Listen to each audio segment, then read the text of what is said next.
अगर आपने EV car खरीदने का सोच रहे हैं या तो फिर आपके पास में ऑलरेडी ईवी कार है और आप सोलर लगाने की सोच रहे हैं, तो ये वीडियो आपकी जेब बचा भी सकती है और आपने नहीं देखी तो 2 से 5 लाख रुपए का नुकसान भी करा सकती है।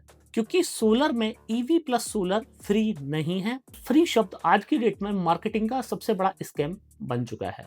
तो आज मैं इस वीडियो में एक्सपोज करूंगा स्मार्ट मीटर का असली खेल, ग्रॉस मीटरिंग की लूट, फिक्स चार्ज का साइलेंट पॉइजन और असली इंडियन इलेक्ट्रिसिटी कॉस्ट। एंड तक आपने वीडियो देखी तो ईवी आपकी सस्ती पड़ेगी और अगर आपने वीडियो को स्किप किया तो सोलर के बाद में आपका बिल आना पक्का है। तो फ्रेंड्स, मैं हूं दीपक चौधरी और आप लोगों से रिक्वेस्ट, आप लोगों को मेरा ये वीडियो पसंद आए तो इस वीडियो को ज्यादा से ज्यादा लोगों तक आप शेयर करें ताकि इस जानकारी का लाभ और लोग भी ले पाएं। अभी तक भी अगर आपने हमारा चैनल सब्सक्राइब नहीं किया है तो चैनल को सब्सक्राइब करना ना भूलें। तो इस वीडियो के अंत तक आप क्या क्या समझ जाएंगे, नेट जीरो यूनिट होने के बाद भी आपका बिजली बिल क्यों आता है, स्मार्ट मीटर कैसे ईवी ओनर्स को फंसाता है, ग्रॉस मीटर किसके लिए बना ही नहीं है, ईवी प्लस सोलर कब आपके लिए फायदे का सौदा है और कब ये आपके लिए घाटे का सौदा बन जाता है और कब सिर्फ ये एक सपना है। तो आखिरी कैलकुलेशन आपकी पूरी थिंकिंग बदलने वाली है। तो सबसे पहले ग्रिड चार्जिंग की सच्चाई समझ लेते हैं। तो आज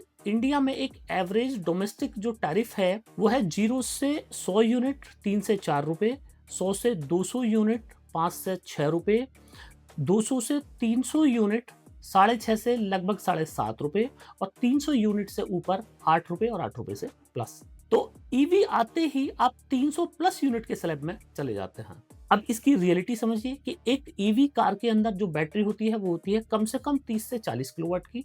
अब 10% चार्जिंग लॉस आप लगा लीजिए तो 40 यूनिट की बैटरी को चार्ज करने में आपकी 44 यूनिट लगने वाली है। अब 44 यूनिट को जैसे ही आप 30 डेज से मल्टीप्लाई करेंगे तो आप 300 प्लस यूनिट के स्लैब में आ जाते हैं। और अगर मैं 9 रुपए यूनिट भी पकड़ लूं तो 44 यूनिट इंटू 9 रुपीज लगभग 396 रुपए आपका पर चार्ज कॉस्ट आपको आने वाली है।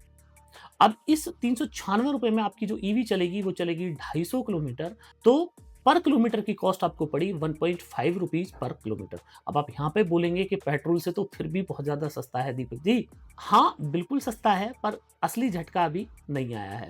ईवी चार्जर लगाते ही डिस्कॉम आपसे पूछेगा कि भैया लोड कितना चलाना है। अब इंडिया में जो नॉर्मल घर का लोड होता है वो होता है 2 से 3 किलोवाट का। मैक्सिमम लोगों का 80% लोगों का जो कनेक्शन होता है 2 से 3 किलोवाट का होता है। ईवी चार्जर जो आज की डेट में 250 किलोमीटर कार को चार्ज करने के लिए है वो है 7.2 किलोवाट का। तो आपको जो नया सेंशन लोड चाहिए वो चाहिए 8 से 10 किलोवाट, क्योंकि खाली आपको ईवी ही चार्ज नहीं करनी है, आपके घर के बाकी लोड भी चलते हैं। और अगर यहाँ पे कैलकुलेशन ये भी निकाल ली जाए कि आपके घर में अब टीवी है, पंखा है, 2-3 एयर कंडीशनर भी चलते हैं, तो आपका ये जो खर्चा है ये हो जाता है जस्ट डबल। तो आपको जो बिजली कनेक्शन रिक्वायर्ड होने वाला है वो होने वाला है 15 से 20 किलोवाट का। अब यहाँ पे फिक्स चार्ज समझ लीजिए, 2 किलोवाट के कनेक्शन पे आपका जो फिक्स चार्ज होता है वो होता है 150 रुपए से 250 रुपए के आसपास में। पर जैसे ही आपका 8 किलोवाट या 10 किलोवाट का या 15 किलोवाट का आपका मीटर हुआ, वैसे ही आपका फिक्स चार्ज 800 रुपए से बढ़ के 1500 रुपए महीने हो जाना है। अब चाहे आपने घर पे सोलर लगाया है, चाहे आपका बिजली कंजप्शन बिल्कुल नहीं है, चाहे आपने बिल्कुल भी इलेक्ट्रिसिटी यूज नहीं की है, फिर भी आपको हर महीने ये फिक्स चार्ज देना ही देना है। तो अगर 5 साल का मोटा मोटी नुकसान की कैलकुलेशन कर लें तो आप अगर 1500 रुपए महीने से भी ये नुकसान की कैलकुलेशन करेंगे तो 60 महीने होते हैं, तो लगभग 90,000 रुपए का आपको 5 साल के अंदर फिक्स चार्ज ही देना है। अब सोलर जो है वो जीरो बिल आपको प्रोवाइड कराता है, पर डिस्कॉम आपको जीरो बिल अलाउ ही नहीं करता है। अब आते हैं सोलर पे, तो लोग बोलते हैं साहब नेट मीटरिंग कराओ और आपका बिजली बिल जीरो। तो ये जो बात है ये 2020 तक तो सही थी, पर 2025 के एंड में आके ये बात अब सही नहीं है। स्मार्ट मीटर में सबसे बड़ा धोखा तो ये है कि यूनिट तो बराबर है पर वैल्यू बराबर नहीं है। अब स्मार्ट मीटर के जो स्लैब हैं वो भी डिफरेंट है। दिन में 3 से 4 रुपए यूनिट है। इवनिंग का जो पीक टाइम है 6 बजे से रात के 10 बजे तक का, वहां पे 10 यूनिट से 14 रुपए यूनिट तक है। और आपकी जो ईवी चार्ज होनी है वो होनी है आपकी नाइट में। तो आपका सोलर काम करता है दिन में, और आज की डेट में नेट मीटरिंग को खत्म करते जा रहे हैं। डिस्कॉम नेट मीटरिंग को खत्म करती जा रही है और मोस्टली जहां भी नए कनेक्शन अभी दिए जा रहे हैं वो ग्रॉस मीटरिंग पे दिए जा रहे हैं। तो ग्रॉस मीटरिंग में क्या है कि आपने जो बिजली दी उसको रुपए में कैलकुलेट किया जाएगा। तो मैक्सिमम बात करें तो लगभग ₹3.5 का रेट है। तो अगर आपने 300 यूनिट एक्सपोर्ट की तो आप 300 यूनिट इंटू ₹3.5 पर यूनिट के हिसाब से आप लगा लीजिएगा। तो लगभग ₹1050 की आपने बिजली विभाग को दी। और नाइट में अगर आपने 300 यूनिट ली तो अगर आपने ₹12 यूनिट भी मैं पकड़ लूँ तो भी आपने ₹3600 की बिजली ले ली।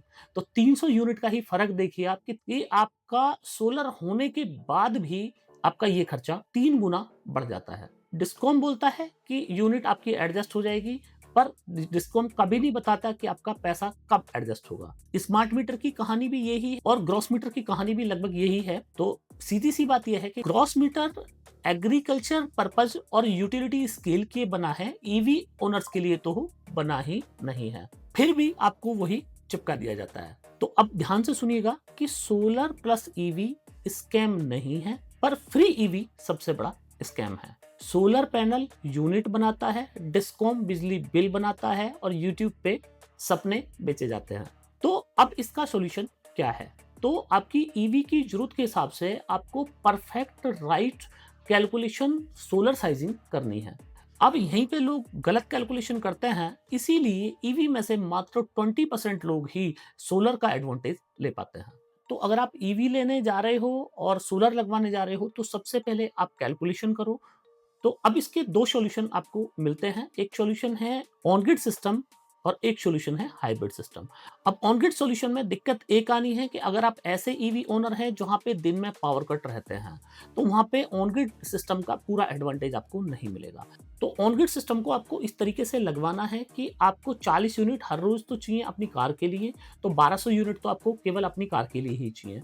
अब दूसरा आपके घर का लोड है, तो माना घर का लोड आपका 20 यूनिट हर रोज का है, तो 600 यूनिट आपको घर का लोड के लिए चाहिए। तो टोटल आपको महीने में 1800 यूनिट चाहिए। अब जो सब्सिडी वाले पैनल हैं, वो सब्सिडी वाला पैनल 1 किलोवाट का सोलर पैनल मैक्सिमम 4 से 5 यूनिट जनरेट करता है पूरे साल की अगर एवरेज की बात करें। तो अगर 4 यूनिट का कैलकुलेशन निकाल लें तो आपको 1800 यूनिट महीने की बिजली आपको चाहिए। अब 1800 यूनिट महीने की बिजली का मतलब ये है आपको 10 से 15 किलोवाट का सिस्टम लगवाना पड़ेगा। अब 10 से 15 किलोवाट का सिस्टम लगवाने के लिए आपको जो आपका बिजली कनेक्शन है वो भी 10 से 15 किलोवाट का ही कराना पड़ेगा। अब उसका फिक्स चार्ज, तो आपका ईवी यहाँ पे भी आपको महंगा पड़ जाने वाला है। जहां आपको आपका काम चल सकता था 5 किलोवाट के कनेक्शन से, वहां आपको 10 से 15 किलोवाट का 3 फेज का कनेक्शन लेना पड़ रहा है। अब कहानी यहीं खत्म नहीं होती है, कहानी इसमें यह भी है कि अगर आपको नेट मीटरिंग मिल रही है, तो अगर नेट मीटरिंग मिल रही है तो फिर आप ऑन ग्रिड सिस्टम पे जा सकते हैं। अगर आपको स्मार्ट मीटरिंग मिल रही है और ग्रॉस मीटरिंग मिल रही है तो फिर ऑन ग्रिड सिस्टम लगवाने का यहाँ पे कोई फायदा नहीं है। इसलिए जो बहुत सारे लोग मार्केटिंग करने के चक्कर में कि आपकी ऑन ग्रिड सिस्टम लगवा लीजिएगा, दिन में इतनी बिजली बन जाएगी, शाम को आप जब कार चार्ज करेंगे तो इतनी बिजली आपको वापस मिल जाएगी। तो ये जो पूरी कहानी है, इस पूरी कहानी में जो ग्रॉस मीटर है उसको कहीं फिट किया ही नहीं जाता, उसको छुपा लिया जाता है। तो आप पहले एश्योर कर लें कि क्या रियल में आपको नेट मीटरिंग मिल रही है, यूनिट टू यूनिट आपका बिजली बिल कम होगा तो आप ऑन ग्रिड सिस्टम पे जाएं। और दूसरी कंडीशन कि दिन के अंदर वहां पे ग्रिड का कट ना हो। माना अगर पीक टाइम है, सोलर का जनरेशन 9 से 11-12 बजे तक मैक्सिमम होता है और उसी टाइम आपके यहाँ पे जो पावर कट है वो हो जाते हैं, तो आपका सोलर का जो जनरेशन है वो भी वेस्ट हो जाता है। अब आप कहेंगे कि तो फिर तो सोलर भी बेकार ही हो गया दीपक जी, अब क्या करें? हमारे यहाँ तो दिन में पावर कट भी रहते हैं और ग्रॉस मीटरिंग हमें मिल रही है, नेट मीटरिंग मिल ही नहीं रही है। तो क्या सोलर बेकार है? तो आंसर है नहीं। अब आपको एक फाइनल मास्टर प्लान बनाना है और मास्टर प्लान है हाइब्रिड सिस्टम। हाइब्रिड सिस्टम में क्या है, अगर आप सब्सिडी नहीं लेते हैं तो आपकी पहली कंडीशन ही ये खत्म हो जाती है कि आपको फलां ही पैनल लेना पड़ेगा। तो फिर आप सब्सिडी को कर दीजिए साइड, क्योंकि सब्सिडी का बहुत ज्यादा कोई एडवांटेज है नहीं। यहाँ पे पैनल लगवाइए आप बिल्कुल हाई टेक्नोलॉजी का। हाई टेक्नोलॉजी का पैनल माना आपने एचडीडी पैनल लगा लिया तो लगभग 7 यूनिट के आसपास 1 किलोवाट का जनरेशन आपको मिल जाएगा। अब यहाँ पे सरकार की नजर में 5 किलोवाट का कनेक्शन है तो पैनल 5 ही किलोवाट आप लगा सकते हैं। वहां पे 5 किलोवाट में आपको हर रोज मिले 20 यूनिट, पर यहाँ पे 5 किलोवाट में ही आपको 35 यूनिट मिल जाएंगे। तो यहाँ पे आपकी समझदारी क्या हुई कि आपने सरकार की जो गाइडलाइन है उनको भी पूरा कर दिया, 1.5 गुने से ज़्यादा यहाँ पे ले लिया, नंबर 1। नंबर दूसरी बात ये है कि अगर आपका ईवी जो है वो 7.5 किलोवाट का है तो आप जो हाइब्रिड इन्वर्टर लें वो कम से कम 10 किलोवाट का लें। अब 10 किलोवाट के हाइब्रिड इन्वर्टर से आप अपनी ईवी को चार्ज कर सकते हैं और हाइब्रिड इन्वर्टर में इस तरह के फीचर भी होते हैं कि ग्रिड से माना आपका कनेक्शन 5 किलोवाट का है तो कभी भी वो 5 किलोवाट से ज़्यादा का करंट आपकी लाइन से ड्रेन नहीं करेगा। माना 5 किलोवाट वो अपनी ग्रिड से ले रहा है, नाइट के टाइम में भी मैं बात कर रहा हूँ और 2.5 किलोवाट आपकी और चाहिए क्योंकि आपकी जो ईवी है वो 7.5 किलोवाट की है, तो 2.5 किलोवाट वो अपने बैटरी बैंक से ले लेगा। तो यहाँ पे आप नाइट के लिए बैटरी बैंक का इस्तेमाल करें। बहुत सारी जगह लोगों को लगता है कि बैटरी बैंक एक गलत इन्वेस्टमेंट है। तो फ्रेंड्स मैं आपको बताऊँ कि लेड एसिड बैटरी के साथ में जाना तो कोई बहुत अच्छी सलाह नहीं है। पर अगर आप लिथियम बैटरी के साथ में जाते हैं, तो लिथियम बैटरी में एक तो वेस्टेज नहीं है, दूसरा लाइफ बहुत ज़्यादा है लिथियम बैटरी की और तीसरा लिथियम बैटरी में कोई मेंटेनेंस नहीं है। तो अब जैसे आप ईवी कार खरीदने का प्लान कर रहे हैं, तो उसके साथ आप ये भी सोच लीजिएगा कि आपको 10 से 20 किलोवाट का लिथियम का बैटरी बैंक भी लेना है। तो इससे क्या होगा कि जो आपको 2.5 किलोवाट जो कम पड़ रहा है नाइट के टाइम में चार्ज करने में, वो 2.5 किलोवाट वो बैटरी पावर से ले लेगा, 5 किलोवाट ग्रिड पावर से ले लेगा और आपका जो ईवी है वो चार्ज हो जाएगी। तो आप क्या करें कि अपनी जो कार है उसको पीक आवर्स में चार्ज ना करें, उस कार को अपनी को आप सुबह 5 बजे से चार्ज करें। तो 5 बजे से क्या होगा कि सोलर हाइब्रिड सिस्टम में 5 बजे से सोलर जो है वो आना शुरू हो जाता है और आपको ऑफिस निकलना है 9 बजे। तो आप देखेंगे कि 9 बजे तक solar plus grid power plus battery power तीनों से मिलके आपकी ईवी चार्ज हो जाएगी और आपका ईवी चार्जिंग का खर्चा कम से कम 80% रिड्यूस हो जाएगा। तो फ्रेंड्स ईवी प्लस सोलर कोई स्कैम नहीं है, स्कैम है अधूरी जानकारी। पहले आप कैलकुलेशन करो फिर आप सिस्टम लगवाओ।